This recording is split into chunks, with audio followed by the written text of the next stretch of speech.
Okay, Bob Dylan. If I ever want to monetize my channel, I cannot play copyrighted music.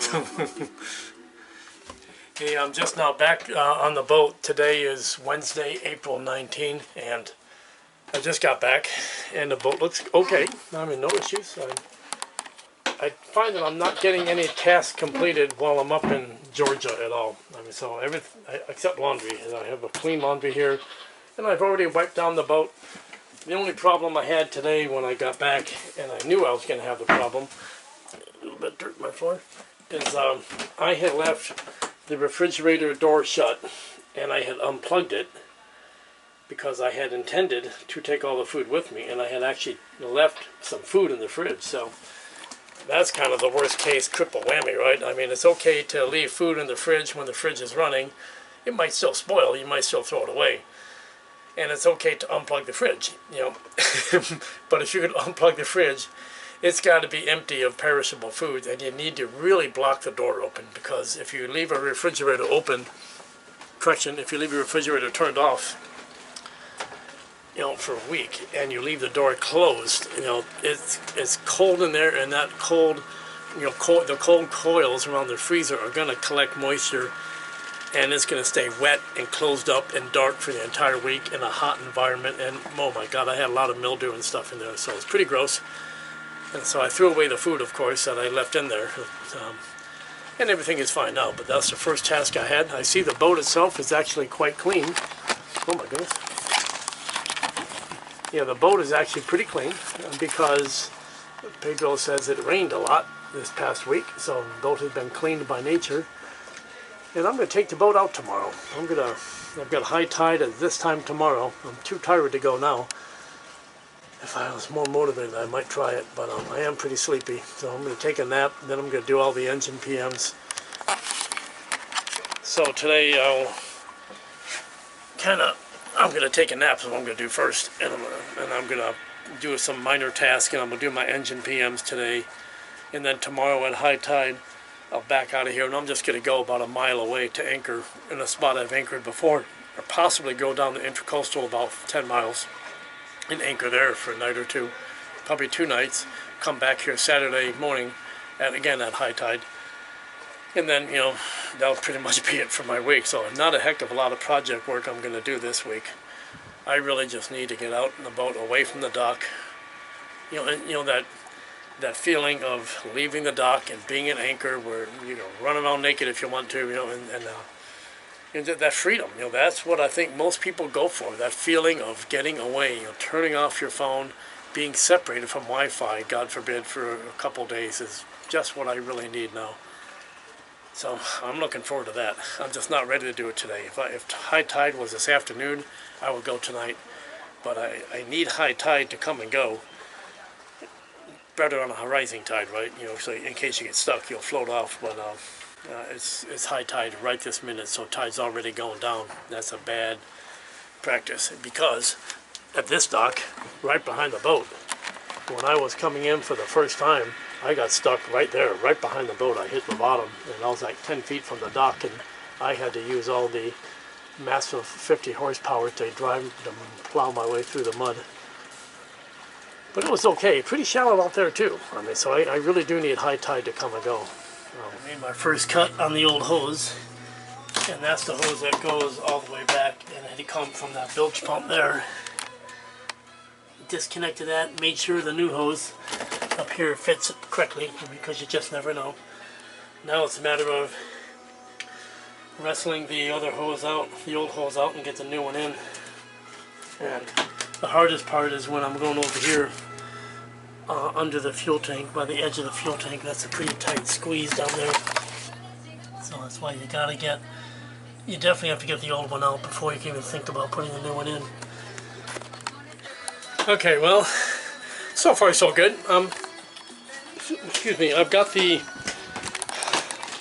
old hose out all the way from the bilge, through under here, under the engine, and it ran along the port side of the engine, and that's it right there, with the green line on it. And of course it's the hose that is currently corked off, and I have that raised and I'll secure it that way to be elevated above the water line in case some weird thing happened. I mean, the overboard discharge is above the water line as well, so theoretically it should be just fine. But I'm not yet prepared to dive into the locker and run the hose, so I didn't want to stop and take all that out yet, because we got a bit of work to do in here.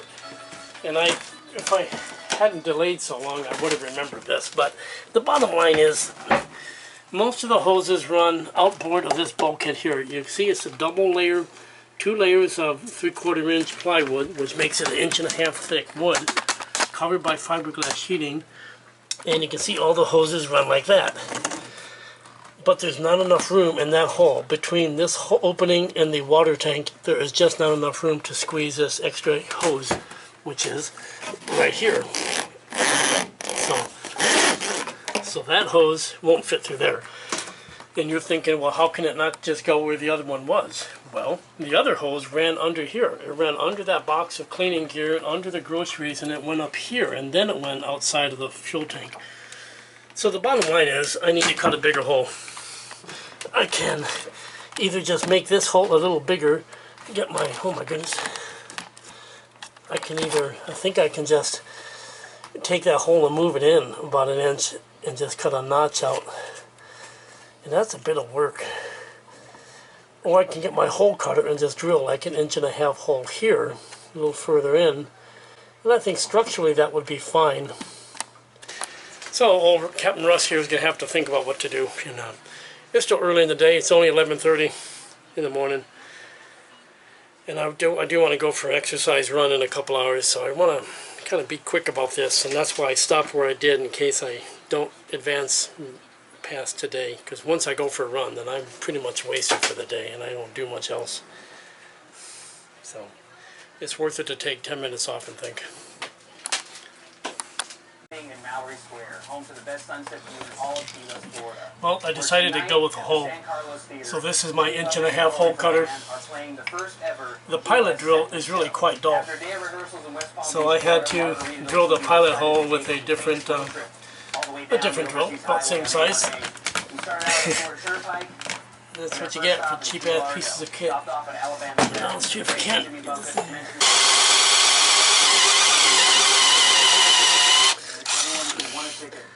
Oh my God, it's not even through the fiberglass yet.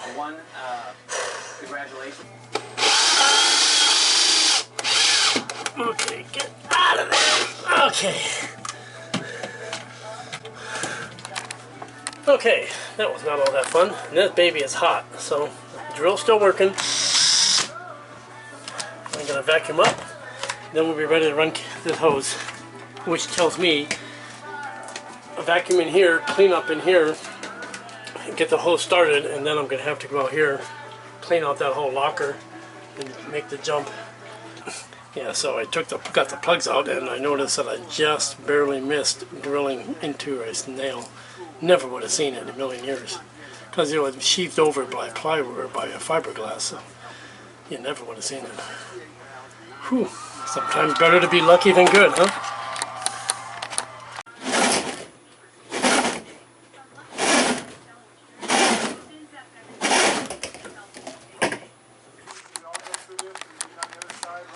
Well, it doesn't look like I'm ready for break time, but the hard part is done. I have the hose run from this bilge opening all the way through. That's the topmost white hose there, and it goes outside the fuel tank, here, there, up to the engine compartment, and I pulled plenty of extra. You see the white hose there. So I know it's long enough to reach to the hull overboard valve, so I can stop right there. And that means I can cut this end, go ahead and attach it to the bilge pump, and then I'll be done on the inside. And I can put the floorboards back. And it looks like I've got lots of extra hose. I think they sold me the whole bundle for, I only needed 9 meters. As I recall, I was up in Jacksonville, and I only needed 9 meters, but the guy had like 10 or 11 or 12 or whatever. He just let me have the rest of the roll, I think, is what I did. So, I'm taking a break. Okay, so the other end of the hose is down here, the second one back. This is the manual bilge pump discharge hose, and this is the hose in question that needs to be relieved of duty. The question is, can I get to those two hose clamps back there without taking all this junk out of the locker? Oh my God. I think I'm going to try it. Give it a try. Okay. And that's on there pretty tight. So the plan is going to pull this hose all the way through so it's on this side of the hatch. Run the new hose so it's ready to go. And then go get the heat gun and put some heat on the fitting and see if I can get the hose off that way. And I say all that because that's only a few inches above the water line. And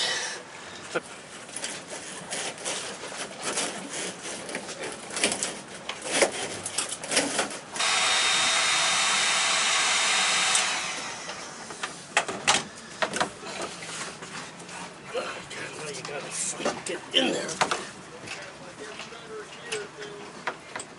Okay, got it. Ooh, I smoked that puppy. That's smoking hot. The smoke was coming out.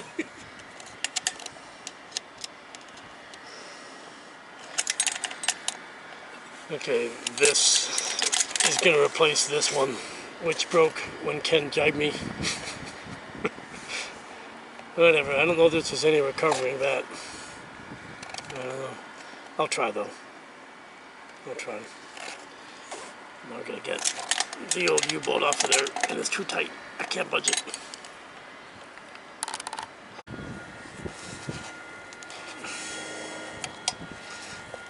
Okay, presto changeo.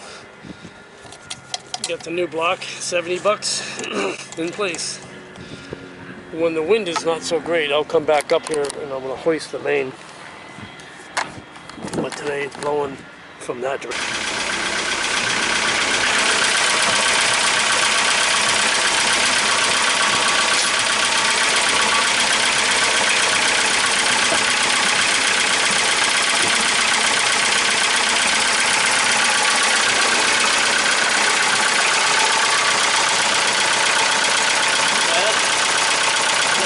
Down there.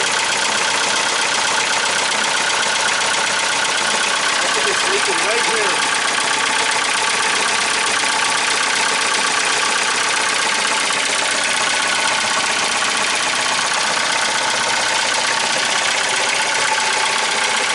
Just cleaning the strainer.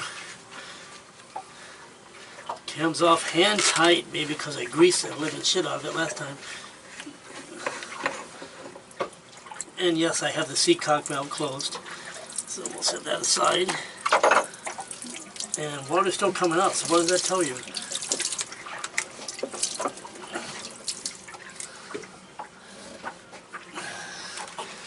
Unfortunately, it's full of grass.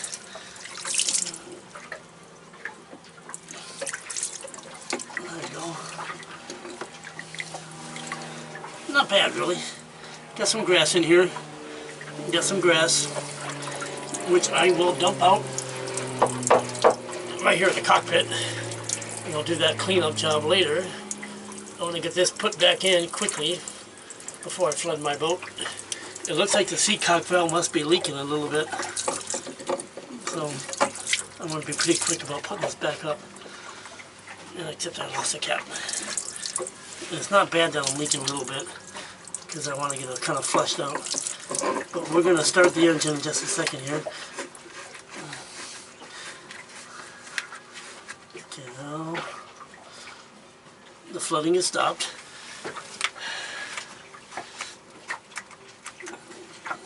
Then deal with this stuff, which is not, you know, none of this is anything to worry about. You're going to get stuff in there. Okay. Yeah, and the only difficulty here is that it's freaking hot. This is hot because I've been running the engine already. And I gotta reroute the fuel hose one day. Okay, seatcock valve is open.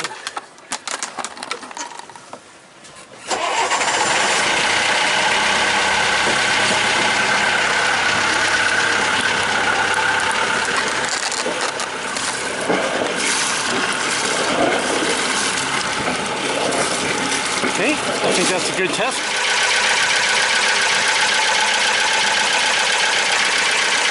Looking pretty good. No oil.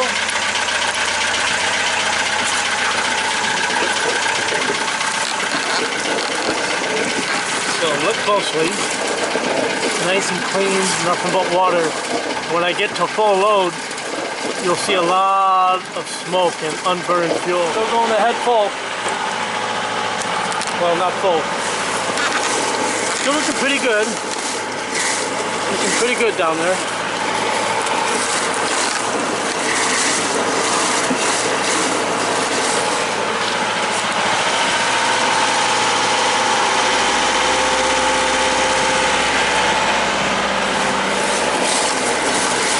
Yeah. I don't know, what do you think, guys? Well, thanks for watching. As always, this is Russ, and this is Sailing Vessel Tautog. Our current location is still Fort Pierce, Florida. I'm still working up in Georgia, and really not much has changed except trying to get some stuff done on the boat. I suppose it's obvious that I have not gone out to the anchorage like I planned. I just got, frankly, a little too lazy, but I think I will do that tomorrow. I'm not sure exactly, one never knows. I don't want to turn into Building 22, if you know what I mean. I'm in slip 22, and I don't want to be one of those boats that never leaves. And I'm kind of getting that itchy feeling. And one other thing I do, and I'll include it at the end here, is I turn on all of my electronics, and I turn on all the lights, and I check them all, and make sure everything that is on this boat does work. And honestly, every piece of equipment has been tested since I've been back. So it has been a pretty busy day. This afternoon, I'm planning to go after the oil leak on the engine and also change out the anode on the heat exchanger on the engine, you know, because that's probably about due. It's been almost 2 years, so that's probably my mistake, but that's what I did. Yeah, and one of the things I do test is the radios, you know, VHFs and the AIS. And it's interesting because in this time I did listen to a conversation with the U.S. Coast Guard, you know, in receiving a distress call. I'll put that in the end. It did all turn out well. It turned out to be a false alarm, but I'll include that at the end. So, with that, guys, bilge hose change out, engine run complete. Not bad, not bad. So, take care. Cheers. Bye.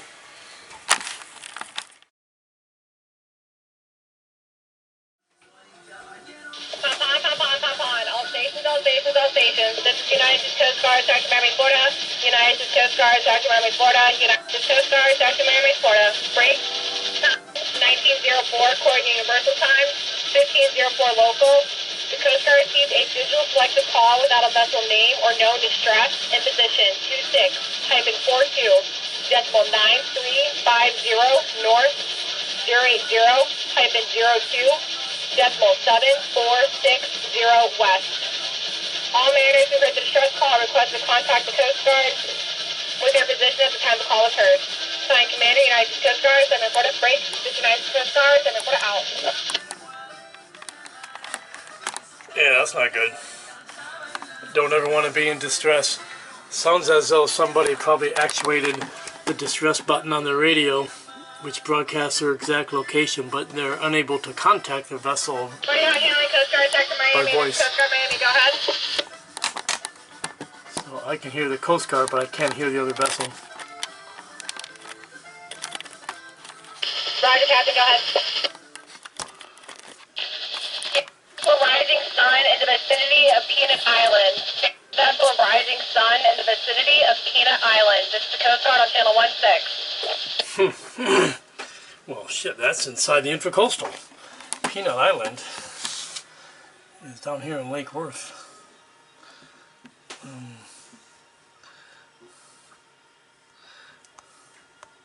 That's Peanut Island right there. So what kind of... not quite sure what kind of casualty you can have that needs a Coast Guard. I mean, you might be sinking out here somewhere, but... whatever.